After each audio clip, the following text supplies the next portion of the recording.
Ci sono due aspetti fondamentali. Il primo è quello dell'esercito italiano, uno dei corpi più importanti, forse il più importante del nostro Stato, della nostra nazione, che lavora per la nostra difesa, per la nostra sicurezza, che ha il diritto e il dovere di allenarsi.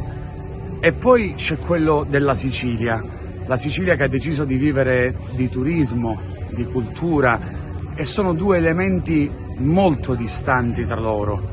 Non è colpa né dell'esercito che deve esercitarsi né della Sicilia che vuole vivere di turismo.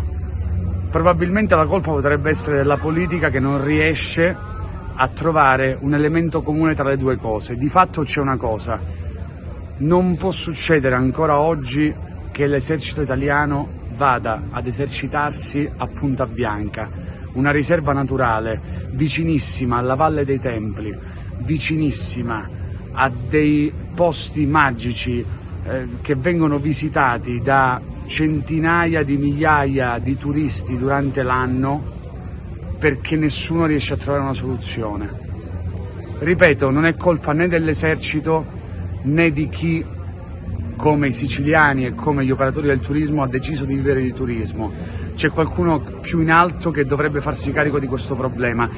C'è un elemento però: non è possibile, non possiamo continuare a consentire che a 3 chilometri dalla Valle dei Templi si continui a sparare a mare e si continui a portare i carri armati per fare delle esercitazioni militari.